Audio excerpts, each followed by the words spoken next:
আল্লাহ পাক রব্বুল আলামিন ও ইউসুফ পয়গম্বরকে এত সম্মান এত মর্যাদা আমার আল্লাহ দান করেছেন। আমার আল্লাহ মিশরের অর্থমন্ত্রী বানায় দিয়েছেন। পয়গম্বর ইউসুফ আলাইহিস সালাতু ওয়াস সালাম যখন ওনার বাইরা মিশরের মধ্যে সাক্ষাৎ হইল, দেখা হইল, একটা পর্যায়ে যখন ইউসুফ এবং ভাইদের মধ্যে পরিচয় পাওয়া যায়, এবার ওনার বাইরা মনে মনে ভয়ে তরতর করে কাঁপতেছে। হায় হায় হায়, ইউসুফরে কত কষ্ট দিলাম, মারার জন্য কুয়ার মধ্যেও ফালাইলাম। আজকে যদি ইউসুফ প্রতিশোধ নেয় তাহলে আমাদেরকে আর আস্থা রাখবে না, আমাদেরকে ফাঁসির কাস্টে ঝুলায় ঝুলায় মারবে। কথা বলে ঠিক নেই? আমাদের অভ্যস্ত হলো কেউ যদি আমার সাথে একটু খারাপ ব্যবহার করে, আমার ক্ষমতা নাই, আমি ক্ষমতার অপেক্ষা বসে থাকি, কেউ যদি আমার একটু কষ্ট দেয়, একটু আচার ব্যবহার দুর্ব্যবহার করে আমি বসে থাকি, যদি আমার হাতে ক্ষমতা আসে তখন প্রতিশোধ নেই ডাবলের ডাবল। কথা বলেন ঠিক না বিটি? আসেনি না এই সমাজে? এবার পয়গম্বর ইউসুফ আলাইহিস সালাতু ওয়াস সালাম তিনি উনার ভাইদের অবস্থান বুঝতে পারছি, উনার ভাইদের মনের কথা, মনের বেদনা বুঝতে পারছেন। বই তরতর করে বড় বড় ভাইগুলা কাঁদতেছে। ওই সময় পয়গম্বর ইউসুফ আলাইহিস সালাম বলেছেন, লা তাসরিবা আলাইকুমুল ইয়াউম, আজকের এই দিনে আমার ভাই তোমাদের উপর আমি কোনো অত্যাচার করব না, তোমাদের উপর আমি কোনো জুলুম করব না, তোমাদেরকে আমি সাধারণ ক্ষমা ঘোষণা দিলাম, ক্ষমা ঘোষণা করে দিলাম। ওই গুণটা আমার নবীর মহব্বতে ভালো লেগেছে। সেই দিন মক্কাবাসীদেরকে তারা অভয় তরতর করে কাঁপতে শুরু করেছে। আল্লাহ নবী বলে, না না না, তোমরা চিন্তিত হয়ো না, টেনশন নিও না। যেমন ভাবে ইউসুফ পয়গম্বর তার ভাইদেরকে মাফ করে দিয়েছিল, ঠিক তদ্রূপ ভাবে লা তাসরিবা আলাইকুমুল ইয়াউম, আজকের এই দিনে আমি নবী তোমাদের উপর কোনো প্রতিশোধ নিব না, আমিও তোমাদেরকে সাধারণ ক্ষমা ঘোষণা দিলাম। শুধু তাই না, উসমান ইবনে তালহা রে, তুমি আমার চাবি দিলা না, তুমি ভয় তরতর করে কাঁপতেছ, আমি দেখতে পাইতেছি, তুমি সম্মানিত মানুষ, যাও যাও তুমিও শোনো, আমিও তোমার চাবি তোমার কাছে দিয়ে দিলাম, তোমারে মাফ করে দিলাম। এবার উসমান ইবনে তালহা আমার আপনার নবীর আদর্শ দেখে, আমার আপনার নবীর ভালোবাসা দেখে, আমার আপনার নবীর আদর্শ দেখে ওই মুহূর্তে উসমান ইবনে তালহা ডাক দেয়া বলে, মুহাম্মদ, এত সুন্দর চরিত্র, এত সুন্দর আচরণ তোমার, তোমার এই ব্যবহার দেখে আমি মুগ্ধ হয়ে গেলাম, আমি আর দেরি করতে চাই না, আপনি হাত মোবারকটা বাড়ায়া দাও, বায়াত গ্রহণ করে এই মুহূর্তে আমি কালিমা পড়ে মুসলমান হয়ে যেতে চাই। এই আদর্শ ছিল আমার নবী, যেই নবীর আদর্শ সম্পর্কে পবিত্র কালামুল্লাহ শরীফ বলেন, ওয়া ইন্নাকা লা'আলা খুলুকিন আযীম।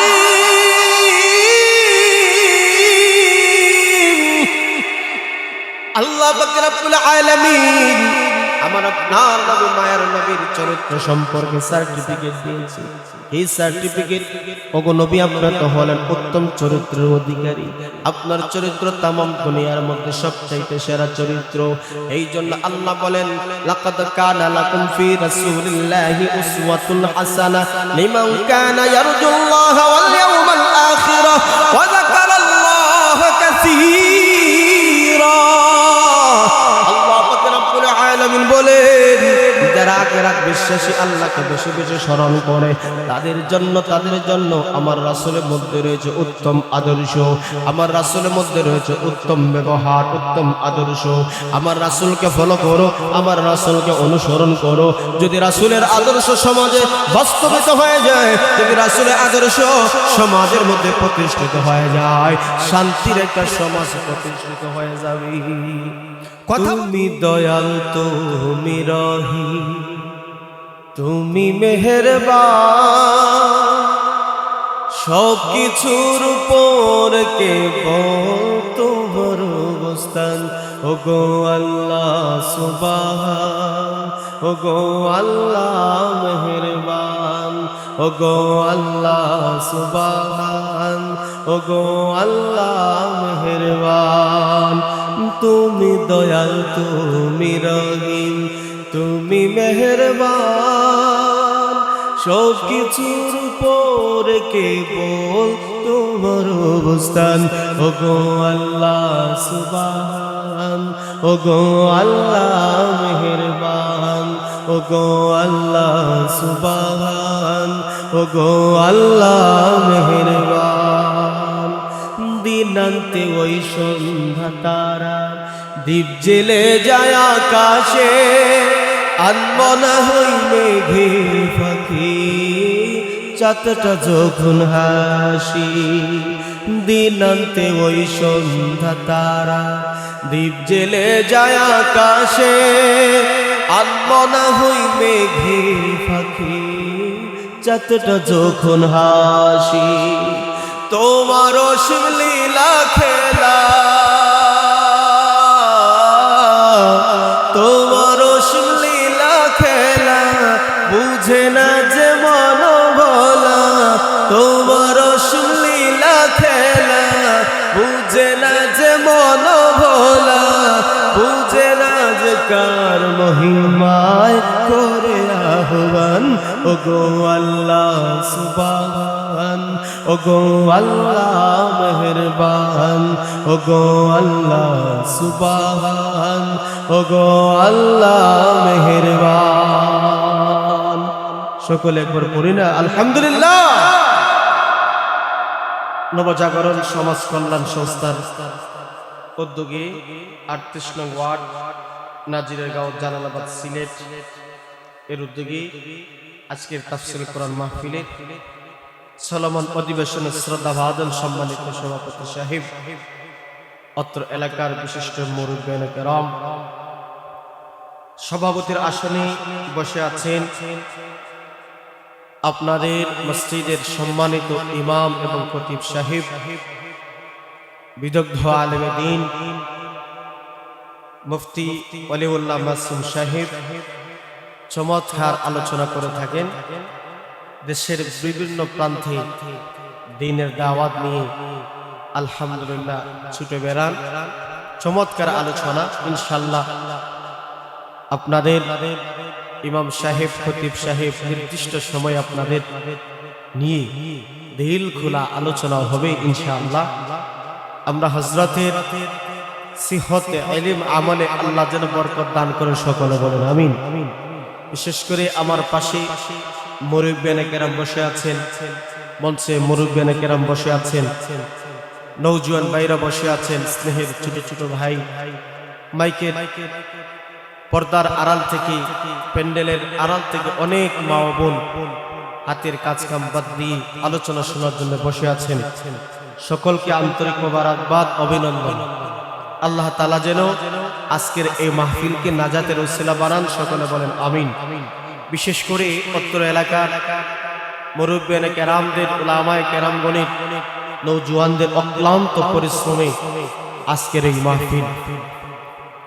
এর মধ্যে সবচাইতে বেশি ভূমিকা যারা রেখেছেন এলাকার নওজোয়ান ভাই এবং প্রবাসী, আপনাদের এলাকার অনেকের সন্তান, অনেকের ভাই সেই প্রবাস থেকে, সুদূর প্রবাস থেকে তারাও এই মাহফিলকে কিভাবে সুন্দর করা যায়, সার্বক্ষণিক যোগাযোগ এবং আর্থিকভাবে একটা অনুদান দিয়ে সকলের অক্লান্ত পরিশ্রমী আজকের কাঙ্ক্ষিত এই সুন্দর এক মাহফিল উপহার দিয়েছেন। আমরা দোয়া করি এই মাহফিলে যারা অর্থ দিয়ে, টাকা দিয়ে, শ্রম দিয়ে, পরামর্শ দিয়ে, সর্বস্তরের তাওহীদি জনতা যারা সহযোগিতা করেছেন, সকলের সহযোগিতাকে আল্লাহ যেন নাজাতের ওসিলা বানায়, সকলে বলেন আমিন। আপনাদের অত্র এলাকার অনেক প্রবাসী ভাইরা আমার সাথে যোগাযোগ করেছেন, আমাকে মহব্বত করেন, ভালোবাসেন। আমি আপনাদের পাশেরই একজন, এই জন্য সকলের নাম আমার স্মরণ নাই, তারপরও বিশেষ করে আমি স্মরণ করছি আপনাদের অত্র এলাকার হাফেজ দেলোয়ার হোসেন। উনি দীর্ঘদিন কলরবে ছিলেন আর বিশেষ করে সৌদি আরবে আছেন। আমি গত 2 মাস আগে উমরাতে ছিলাম, উনি আমাকে আলহামদুলিল্লাহ পেয়ে অনেক খুশি হয়েছেন, সময় দিয়েছেন, যতটুকু আপ্যায়ন দরকার ছিল। এরপরে যতটুকু আপ্যায়ন করার কথা ছিল তিনি করেছেন। আলহামদুলিল্লাহ, দেলোয়ার ভাই সার্বক্ষণিক আমার সাথে যোগাযোগ করেছেন। আর বিশেষ করে ইটালিতে যিনি আছেন আমার শ্রদ্ধা বড় ভাই হাফেজ জালাল ভাই, উনিও অক্লান্ত পরিশ্রম করে যোগাযোগ করে এই মাহফিলটাকে সুন্দর করার জন্য কিভাবে এই মাহফিলটাকে আঞ্জাম দেওয়া যায়, ওনাদের অনুদান, ওনাদের ভালোবাসা, আপনাদের ভালোবাসা, সর্বস্তর ভালোবাসা, এক কথায় বলার নয়, কথা বল ঠিক না বেটি? এই মাহফিল আজকে শুরু হয়েছে, এর আগেও অতীতে অনেক মাহফিল হয়েছে। এই নাজিরের গাঁয়ে বড় বড় উলামায়ে কেরাম তাফসীর করেছেন, বড় বড় উলামায়ে কেরাম এখানে এসে কোরআন এবং হাদিসের আলোচনা তারা করেছেন, আপনারা দাওয়াত দিয়ে এনেছেন। মধ্যখানে কিছু এলোমেলো হয়েছে, আমরা আবারও এই কোরআনের মাহফিলগুলোকে আমরা জাগ্রত করব ইনশাআল্লাহ। চালু হয়েছে এই ধারাবাহিক অব্যাহত ইনশাআল্লাহ আমরা ধরে রাখবো। কথা বলেন ঠিক না বেটি? আওয়াজ দেন ঠিক না বেটি? সর্বোপরি প্রশংসা করতে হয় আপনাদের ডেকোরেশন চমৎকার, আপনাদের আয়োজন চমৎকার, সাউন্ড সিস্টেম আলহামদুলিল্লাহ তাও চমৎকার। আমি একটু শারীরিক অসুস্থ, গতকালকে দুইটা মাহফিল ছিল, একটা মাহফিলে ঠান্ডা লেগে গেছে, যার কারণে আমি শারীরিক অসুস্থ। তারপরও আপনাদের সাথে ওয়াদা আমার, এই জন্য আসছি, দোয়া নেওয়ার জন্যই আসছি। আলোচনা হযরতগণ করবেন, আমরা শুধুমাত্র একটু মুজাকারা করব। এই মুজাকারার মধ্যে আমাদের কিছু দিক নির্দেশনা থাকবে, আল্লাহ তাআলা যেন কবুল করেন, সকলে বলেন আমিন। আমি আপনাদের সামনে পবিত্র কালামুল্লাহ শরীফের সূরা নিসা 57 নং আয়াতে কারিমা তেলাওয়াত করছি।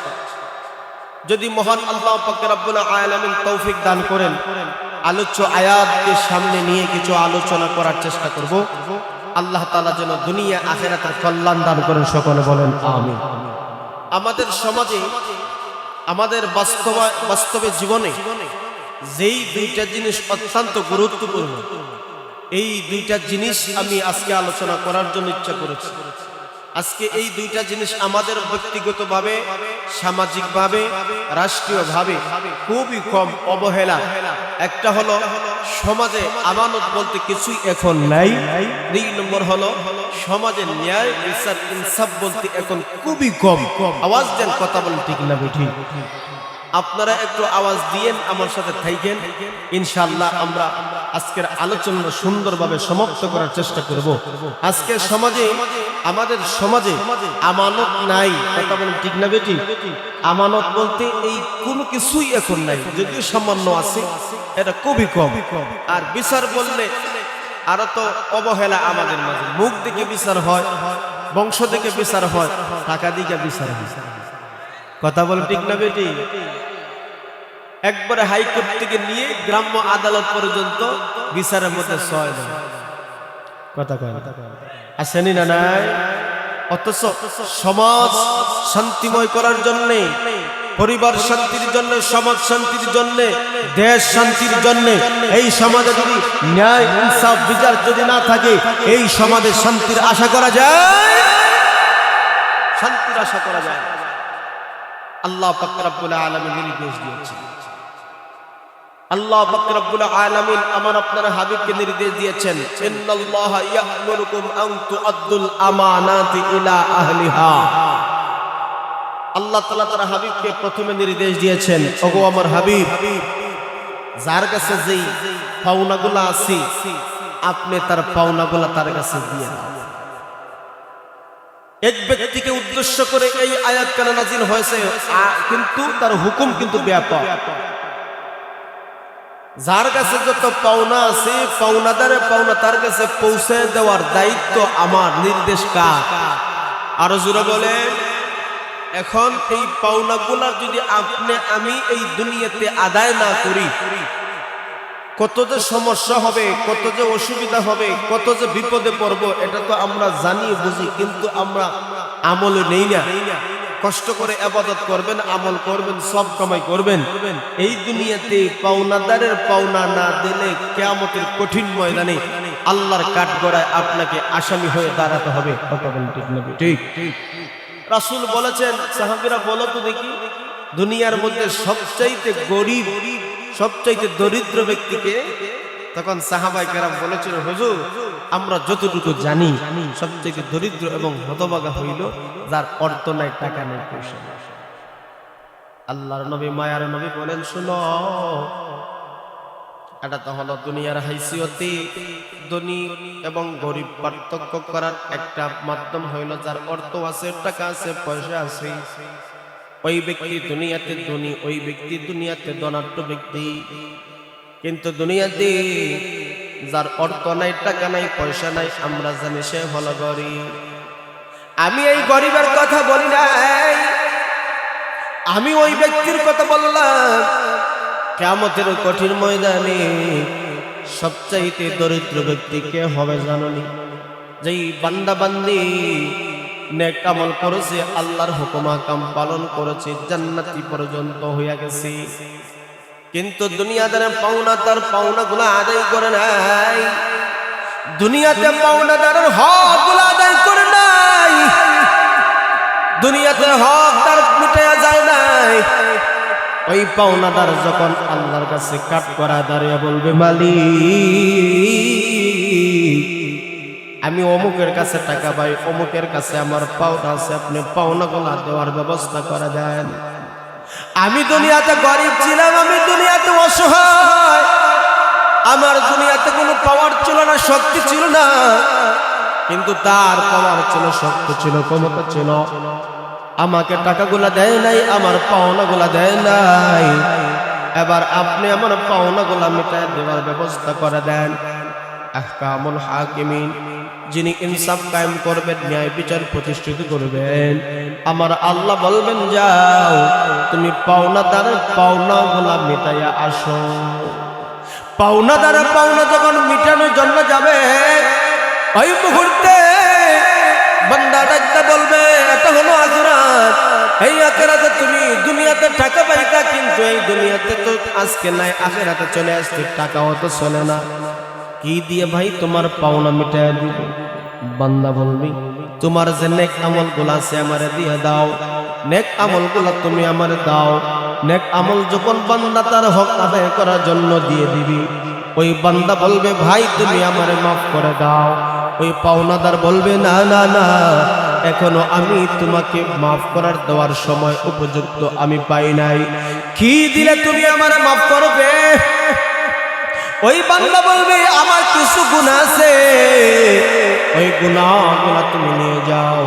এবার লক্ষ্য করে দেখেন, তারপর বলবে, তোমার গুনাহ আমারে দিয়া আমারে মাফ করে দাও, নতুবা আল্লাহর দরবারে আমি চার পাবো না।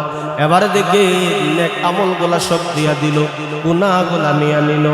আমার আল্লাহ বললেন, তোমার কি আছে? এবার বান্দা বলবে, আল্লাহ আজকে আমি দুনিয়াতে নেক আমল করে করে সব আমলগুলা নিয়ে আসছি ঠিকই, কিন্তু হক আদায় করে নাই, পাওনাদারের পাওনা মিটায় দেয় নাই। এই দুনিয়াতে নয়, আখিরাতে আইসা সব পাওনাদারের পাওনা মিটাতে যাইয়া সব নেক আমলগুলা দিয়ে দিলাম, তাদের গুনাহগুলা আমি নিয়ে আসলাম, আমার আর কোনো কিছু নাই। আমার আল্লাহ বলবেন, যাও তুমি জাহান্নামে তুমি চলে যাও। এই যে বান্দা আফসোস করবে, আমার রাসূল বলেন, ওই বান্দাই হলো সবচাইতে দরিদ্র এবং হতভাগা। এই দিন কাল আমাদের সামনে আসেনি, কথা বলেন, আসেনি না নাই? তাহলে লক্ষ্য করে দেখেন, এত আমল পুরা গেল, এত বন্দেগী পুরা গেল, দুনিয়ার পাওনাদারের পাওনা না দেওয়ার কারণে ময়দানে মাহশরে আল্লাহর কাঠগড়ায় দাঁড়াইয়া সেই দিন তার পাওনা দিতে দিতে দিতে দিতে নেক আমল শেষ, গুনাহ লইয়া এবার জাহান্নামে চলে গেছে। নবী বলেন, সেই ব্যক্তি হলো সবচাইতে দরিদ্র, সবচাইতে হতভাগা।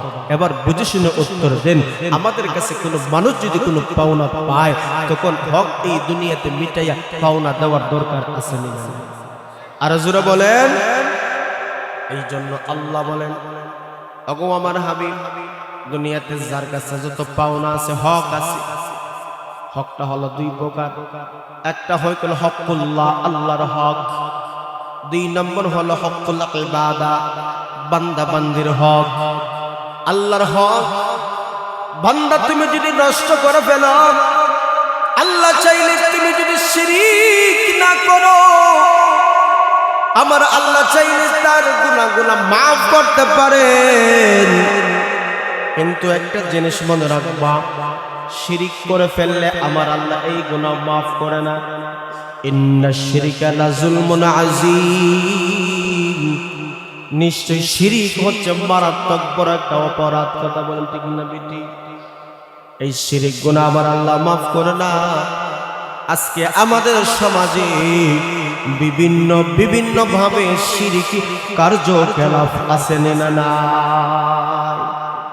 আল্লাহর জাতের সাথে শিরিক করে, আল্লাহর সিফতের সাথে শিরিক করে। আমি আপনাদেরকে একটা কথা বলবো, বুঝে শুনে উত্তর দিয়েন তো। আল্লাহ তাআলা এত শক্তিমান ক্ষমতাধর, আমার আল্লাহর সন্তান দেনেওয়ালা, আমার আল্লাহ সন্তান দিয়া আবার নেনেওয়ালাও, আল্লাহ রিজিক দেনেওয়ালা, আল্লাহ অভাব দেনেওয়ালা। কথা বলেন ঠিক না ঠিক? এখন যাদের দুনিয়াতে সন্তান হয় না, এই সন্তান কি দুনিয়াতে কোনো বাবা, দুনিয়াতে কোনো পীর, কোনো মুর্শিদ, কোনো বান্দা বান্দির কি কোনো ক্ষমতা আছে? কথা বলেন ক্ষমতা আছে? কারো কোনো ক্ষমতা নেই। অভাব অনটন থেকে মুক্তি পাওয়ার একমাত্র আমার আল্লাহই পারেন। কোনো পীর, কারো উলিয়া, কোনো বুজুর্গ, কারো কোনো ক্ষমতা নেই। কিন্তু আমাদের সমাজে কিছু কিছু মানুষগুলো আছে, আল্লাহর সাথে, জাতের সাথে, সিফতের সাথে বান্দা বান্দি শিরিক করে ফেলে। সে বিভিন্ন বাবার দরবারে মাজারে গিয়ে মান্নত করে, বাবা তুমি যদি আমাকে একটা সন্তান দিতে পারো, তোমার নামে একটা খাসি দিব, এরকম অনেকে মান্নত করে সমাজে আসেনি না।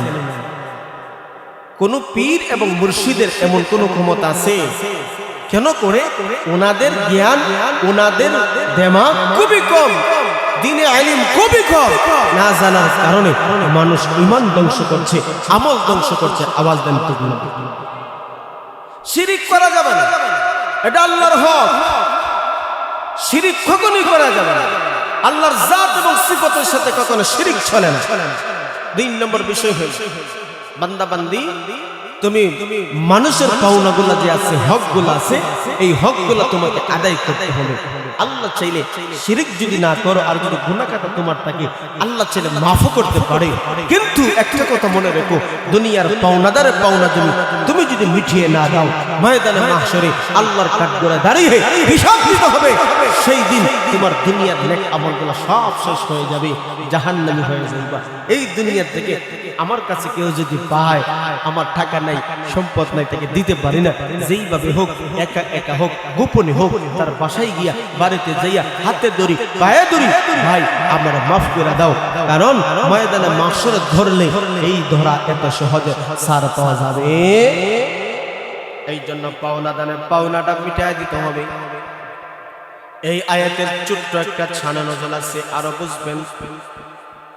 আল্লাহ নবী, মায়ার নবী, রাহমাতুল লিল আলামিন মক্কা থেকে মদিনায় যখন হিজরত করে চলে যায়, মক্কা থেকে মদিনায় যখন হিজরত করে চলে যান, মাঝে মধ্যে মক্কাতে আসতেন তাওয়াফ করার জন্য, উমরা করার জন্য। উমরার জন্য নবীজি আসছেন, আয়েশা উমরা করলেন। ওই তৎকালীন সময়ে চাবিটা ছিল উসমান ইবনে তালহা রাদিয়াল্লাহু তাআলা আনহুর হাতে। উসমান ইবনে তালহা, বাইতুল্লাহর চাবি ওনার হাতে।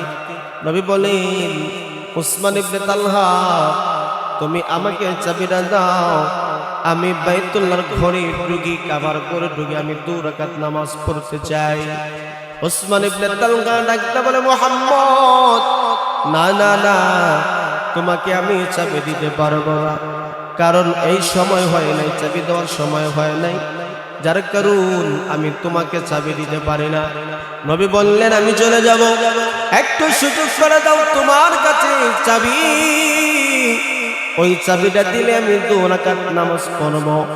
কিন্তু উসমান ইবনে তালহা নবীকে চাবিটা যখন দিলেন না, নবী ব্যথা পাইছে, অন্তরে আঘাত পাইছে। নবী বললেন, উসমান ইবনে তালহা, এই বাইতুল্লাহর চাবি এখন তোমার হাতে, অচিরেই এই চাবি আমার নবীর হাতে চলে আসবে। জোরে কোন সুবহানাল্লাহ।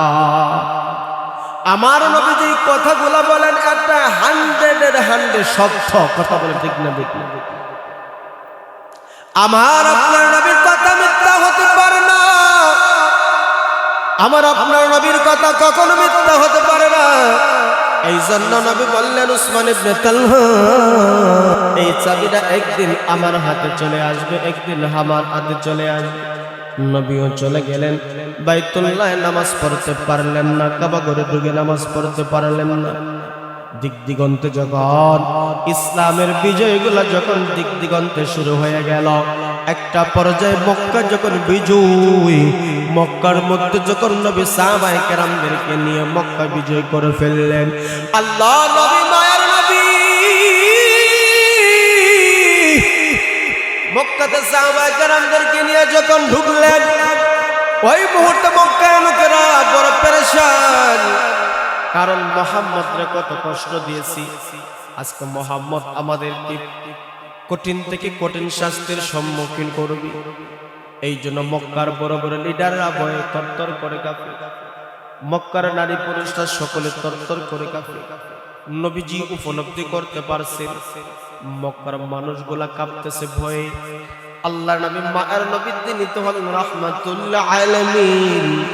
আমার আপনার নবীর ঘোষণা শুরু হয়ে গেল, হ্যাঁ মক্কার বেঈমান মুশরিকরা, আমি যতটুকু দেখছি যতটুকু জানলাম তোমরা ভয়ে কাঁপতেছো, তরতর করে কাঁপো। আজকে কি থেকে কি না হয়ে গেল।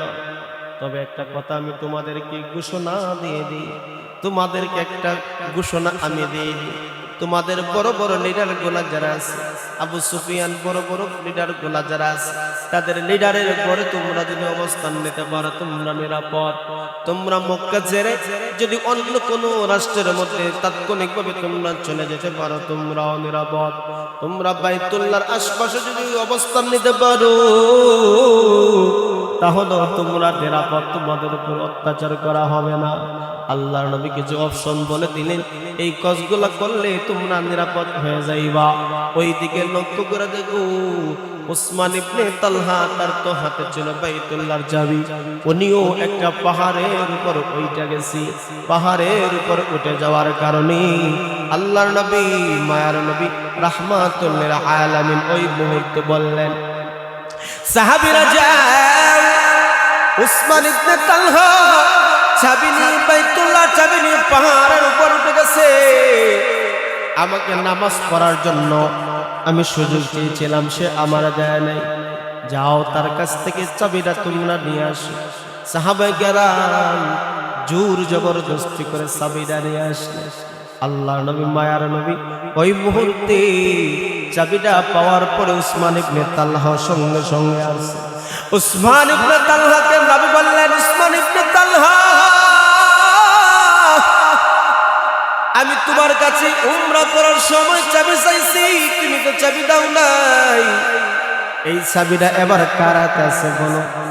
উসমান ইবনে তালহা ভয়ে তরতর করে কাঁপে বলে, মুহাম্মদ এই চাবিটা এখন আপনার হাতে, আপনার হাতে। নবী বললেন, তোমাকে বলেছিলাম এই চাবিটা একটা সময় আমার হাতে চলে আসবে, তুমি আমার সেই সময় চাবি দিলা না। আল্লাহ নবী মায়ার নবী উসমান ইবনে তালহার হাত থেকে চাবিটা নেওয়ার পরে উসমান ইবনে তালহার মনের মধ্যে বড় ভয়, মুহাম্মদ এই মুহূর্তে আমার কি শাস্তি না দেয়, কি না শাস্তি আমার দেয়, তারে কত কঠিন, তারে কত ভাবে আমি চাবি দিলাম না রিকোয়েস্ট করেছিল। উসমান ইবনে তালহা ভয়ে ভয়ে কাঁপতেছি। নবী বলে, না না না, আমি তোমার কষ্ট দিব না, আমি তোমার উপর জুলুম করব না, কারণ আমার আল্লাহ দুনিয়াতে ইনসাফ কায়েম করার জন্য আগমন করে পাঠাইছি। আমার আল্লাহ নবীরে দুনিয়াতে রাহমাতুল লিল আলামিন বলে দুনিয়াতে পাঠাইছি। আল্লাহ নবী মায়ার নবী ওই মুহূর্তে কুরআনের একটা আয়াত আমার আল্লাহ নাযিল করে জানিয়ে দেন, ইন্নাল্লাহা ইয়া'মুরুকুম আন তু'আতুল আমানাত ইলা আহলিহা। আমার হাবিব, আমি আপনার উপর কুরআনের আয়াত নাযিল করে নির্দেশ দিলাম, যার কাছে যত পাওনা আছে পয়গম্বর, সেই পাওনাদারের পাওনা তুমি তার কাছে দিয়ে দাও। আমার আল্লাহ বুঝাতে চায় পয়গম্বর বাইতুল্লাহর চাবি ছিল উসমান ইবনে তালহার হাতে। উসমান ইবনে তালহা বারাক্রান্ত মন নিয়ে বয়তর করে কাফি গো নবী আমার। উসমান ইবনে তালহা সম্মানী ব্যক্তি, সম্মানী মানুষ। উসমান ইবনে তালহা বাইতুল্লাহর তো চাবি বহন করেন ওয়ালা। আপনি তার সাথে ভালো আচরণ করেছেন, আপনার হাতে আমি আল্লাহ ওই বাইতুল্লাহর চাবি দিয়েছি। ওই চাবিটা এবার তুমি তার কাছে ফিরে দাও, সে তো আমানতদার বাইতুল্লাহর চাবিদার। আমি আল্লাহ তোমাকে নির্দেশ দিলাম। আল্লাহ নবী মায়ার নবী এবার উসমান ইবনে তালহাকে বললেন, তুমি ভয় করিও না, টেনশন করিও না, আমি তোমার উপর কোনো আঘাত করব না, অত্যাচার করব না, জুলুম করব না, কারণ আমি পয়গম্বর। ইউসুফ আলাইহিস সালাতু ওয়াস সালামের আচরণ, ইউসুফ আলাইহিস সালাতু ওয়াস সালামের ব্যবহার, ইউসুফ আলাইহিস সালাতু ওয়াস সালামের আদর্শটা আমি এই মুহূর্তে নিলাম। পয়গম্বর ইউসুফ আলাইহিস সালাতু ওয়াস সালাম ওনার বাইরে কুয়ার মধ্যে ফেলে ওনাকে হত্যা করার জন্য ষড়যন্ত্র করছে। কিন্তু একটা সময় আমার আল্লাহ যদি দুনিয়াতে কাউকে বাঁচাতে চায়, পৃথিবীতে সকল মানুষ যদি তাকে হত্যা করতে চায়, কারো কোনো শক্তি নাই। কথা বলে রাখে আল্লাহ বারেকে আল্লাহ পাক রব্বুল আলামিন ও ইউসুফ পয়গম্বরকে এত সম্মান, এত মর্যাদা আমার আল্লাহ দান করেছে। আমার আল্লাহ মিশরের অর্থমন্ত্রী বানায় দিয়েছেন। পয়গম্বর ইউসুফ আলাইহিস সালাতু ওয়াস সালাম যখন ওনার বাইরা মিশরের মধ্যে সাক্ষাৎ হইল, দেখা হইল, একটা পর্যায়ে যখন ইউসুফ এবং বাইদের মধ্যে পরিচয় পাওয়া যায়, এবার ওনার বাইরা মনে মনে ভয়ে তরতর করে কাঁপতেছে। হায় হায় হায়, ইউসুফরে কত কষ্ট দিলাম, মারার জন্য কুয়ার মধ্যেও ফালাইলাম। আজকে যদি ইউসুফ প্রতিশোধ নেয় তাহলে আমাদেরকে আর আস্থা রাখবে না, আমাদেরকে ফাঁসির কাস্টে ঝুলায় ঝুলায় মারবে। কথা বলে ঠিক নেই? আমাদের অভ্যস্ত হলো কেউ যদি আমার সাথে একটু খারাপ ব্যবহার করে, আমার ক্ষমতা নাই, আমি ক্ষমতার অপেক্ষা বসে থাকি, কেউ যদি আমার একটু কষ্ট দেয়, একটু আচার ব্যবহার দুর্ব্যবহার করে আমি বসে থাকি, যদি আমার হাতে ক্ষমতা আসে তখন প্রতিশোধ নেই ডাবলের ডাবল। কথা বলেন ঠিক না বিটি? আসেনি না এই সমাজে? এবার পয়গম্বর ইউসুফ আলাইহিস সালাতু ওয়াস সালাম তিনি উনার ভাইদের অবস্থান বুঝতে পারছি, উনার ভাইদের মনের কথা, মনের বেদনা বুঝতে পারছেন। বই তরতর করে বড় বড় ভাইগুলা কাঁদতেছে।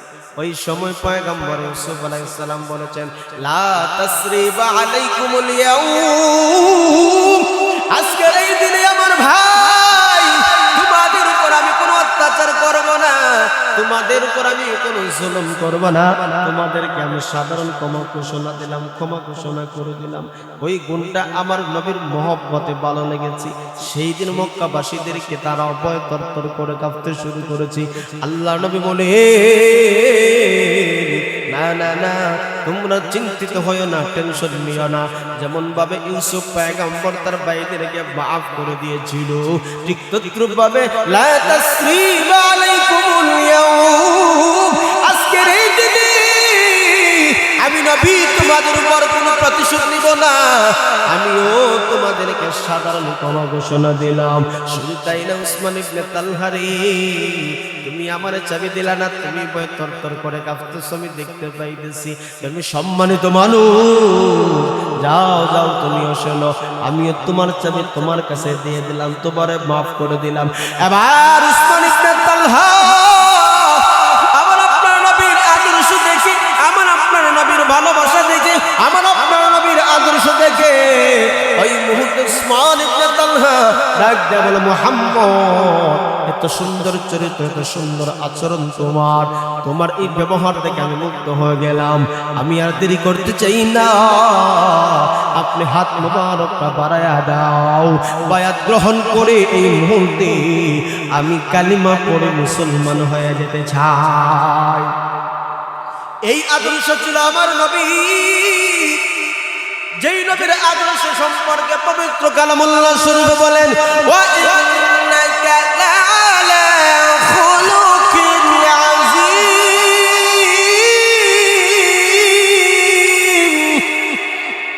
আল্লাহ পাক রব্বুল আলামিন আমার আপনার নবী মায়ের নবীর চরিত্র সম্পর্কে সার্টিফিকেট দিয়েছে।